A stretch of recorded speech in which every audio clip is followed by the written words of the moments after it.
Dans ce dernier épisode consacré aux Français dans la draft NBA, on va s'intéresser à Ryan Rupert. Paradoxalement, c'est celui qui est le moins prêt à en jouer en NBA, sans l'ombre d'un doute, et pourtant c'est celui qui a le plus de potentiel. Pourquoi ?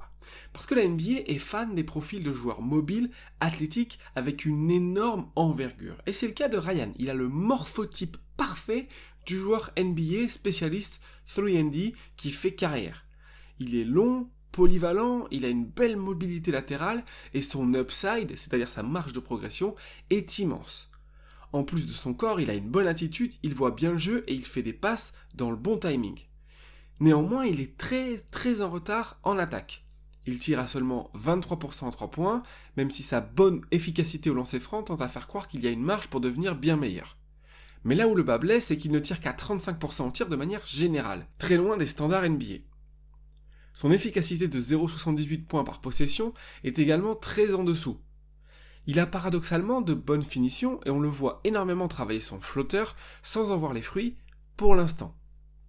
Et en plus, contrairement à Sidi Sissoko par exemple, il manque de coffre, son corps n'est pas encore développé, il est fin et il a du mal à finir avec le contact. Il est même sorti de la rotation en Nouvelle-Zélande pendant les finales pour ça. Alors pour la draft, pas sûr qu'une équipe compétitive parie sur lui. Leur meilleur match pour lui serait avec une franchise en construction qui lui fait confiance, lui donne du temps pour se développer et parie sur l'avenir. Car il a ce qu'il faut pour s'installer en NBA sur le long terme, mais il lui faut les bons paramètres. Alors qu'est-ce qu'on veut dire quand on parle de morphotype NBA et de profil parfait pour la ligue, ce que les scouts recherchent? Ça va se mettre en exergue dans son activité défensive. L'année dernière, en Nouvelle-Zélande, il a volé un nombre de ballons incalculable sur la montée de balle. Les meneurs de jeu ne sont pas habitués à avoir un joueur face à eux comme ça, avec beaucoup de mobilité, avec des bras très longs. Il a une envergure de plus de 2,20 m, mais en plus, il a une grosse vitesse de bras. Alors c'est pas quelque chose qu'on mesure d'habitude, mais les meneurs, eux, s'en rendent compte parce qu'ils sont habitués à monter la balle face à un certain type de défenseur et ils sont vite gênés. Mais il fait le même travail face à des ailiers pourtant plus grands, plus costauds, plus longs eux-mêmes. Il va les toucher les ballons, les gêner, que ce soit sur les lignes de passe, sur les drives, comme ici, il touche et après, il est capable également de transiter vite vers l'avant, même quand c'est pas lui qui va finir, il vient créer du surnombre. Et cette envergure-là, c'est quelque chose que les Américains recherchent beaucoup parce que c'est quelque chose qu'on ne peut pas apprendre, on est né avec, et en plus, avec de la capacité de réaction, on est vite très dangereux défensivement.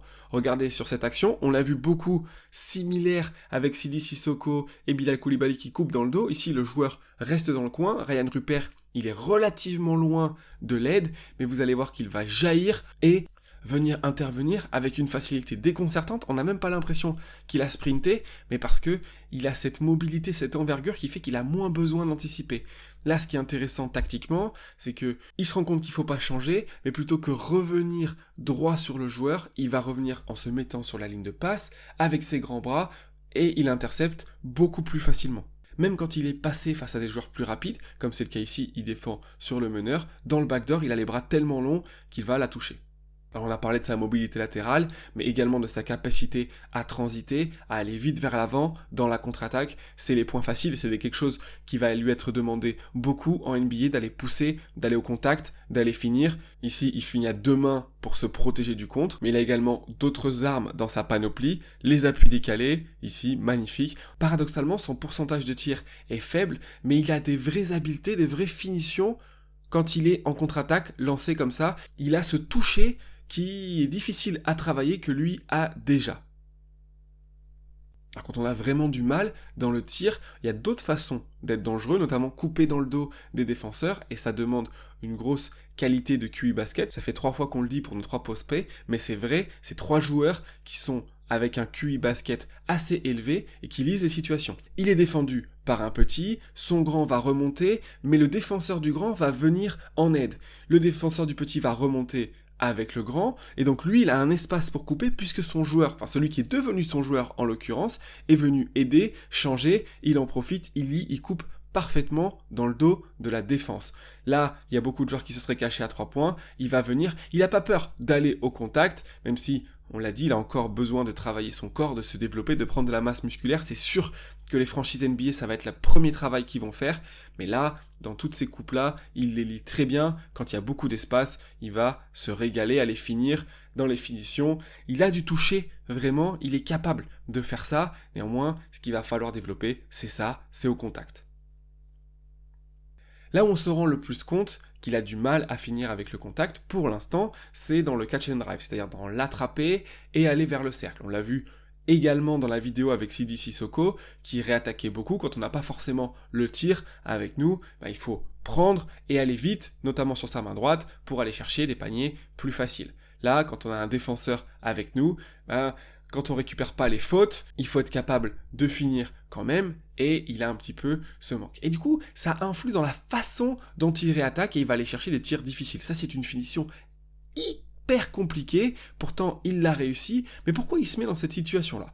Quand il reçoit la balle, ici, il va réattaquer. Le close-out est plutôt bon, il vient droit sur lui, il avance avec son pied droit. Donc, pour le mettre en difficulté, il faut l'attaquer ce pied droit et le forcer à tourner les hanches. Mais ce qui va nous intéresser, c'est l'angle d'attaque de Ryan qui, regardez, fait vraiment un arc de cercle. Il va pas droit sur la hanche de son défenseur, mais il fait le tour. Certainement pour essayer d'éviter le contact avec son joueur, c'est certainement conscient pour essayer d'éviter le contact et d'aller en vitesse, mais face à des joueurs plus rapides, il a du mal, il se retrouve à avoir des finitions compliquées. Le flotteur main gauche, il est magnifique, mais il est très difficile. Dans une situation similaire, on va avoir un close-out ici, où le joueur ne vient même pas vers lui. Donc, au lieu de l'attaquer droit et de profiter du fait qu'il soit statique, il fait tout le tour, le joueur l'attend, et il se retrouve obligé à faire un tir compliqué. Sur cette action où on est en transition, il y a un décalage, donc il va se retrouver avec un grand face à lui. Plutôt que d'attaquer droit le grand, de la même façon, profiter de son côté statique pour aller au contact avec lui, il fait tout le tour, ce qui fait que le grand l'attend, n'a pas besoin de se déplacer, ça fait un tir compliqué. En flotteur main gauche, il est capable de le mettre, on l'a vu, on répète encore, il a des bonnes finitions, donc on n'a pas d'inquiétude pour lui, pour sa capacité à finir quand tu l'auras pris du coffre, mais également ça veut dire qu'il va falloir changer ses habitudes pour aller attaquer vraiment droit. Là vous allez le voir, ça va être aussi criant, ce côté arc de cercle qu'il va faire, il va se retrouver en difficulté par rapport à l'aide et il perd le ballon. Dans les finitions, une des solutions ça va être également de s'arrêter avant pour aller faire un petit flotteur sur un pied, il le travaille, ça va porter ses fruits, on en est sûr. Il est par contre beaucoup plus efficace sur les pick and roll, peut-être parce que le fait qu'il y ait un écran lui donne un temps d'avance sur son défenseur, il a moins besoin de faire le tour, et pour aller challenger les grands, c'est un petit peu plus facile. Ici, le step du défenseur n'est pas assez élevé, il va les finir facilement, même quand les joueurs sont au contact pour essayer de passer l'écran avec lui, vous allez voir que là, pour le coup, il va aller plus droit vers le cercle au lieu de contourner pour lui laisser le temps de revenir, ce qui va lui donner une belle finition. Il a aussi de la vraie science pour prendre les écrans. Comme les joueurs passent en dessous, sur lui, il faut savoir réattaquer quand même pour aller au cercle. Et là, malgré des écrans très très mal posés, on voit son grand qui ne va absolument pas chercher à contacter son défenseur, lui il dit bien qu'il faut s'arrêter derrière, il attend que son grand se repose de l'autre côté, et juste le fait de le gêner un petit peu, il aura en NBA des joueurs qui sauront beaucoup mieux poser les écrans, il arrive à se faufiler entre le grand et le défenseur. Là aussi, même quand il passe en dessous, il feinte d'aller large pour pouvoir aller finir avec le reverse de l'autre côté. Ici, il feinte de partir d'un côté pour aller de l'autre et aller faire un petit tir à mi-distance qu'il est en train de développer. Et puis c'est ces tirs-là qu'il va falloir qu'il mette avec consistance, ces tirs où on passe en dessous, où on le force à shooter, il en est capable. Parce que même s'il tire à 24% 3 points, il y a une vraie marge de progression. Déjà parce qu'il est plutôt efficace au lancer franc, ce qui est souvent un signe d'un joueur qui est capable de s'améliorer, mais également parce que dans la mécanique, en touchant 2-3 petites choses, là on voit que le ballon est un petit peu sur la gauche, il est décalé très haut et il met du temps à déclencher.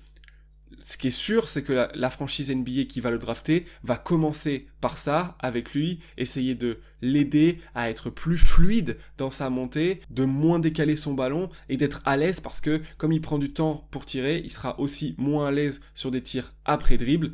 Mais on se fait pas de soucis, il a les éléments pour améliorer son tir petit à petit.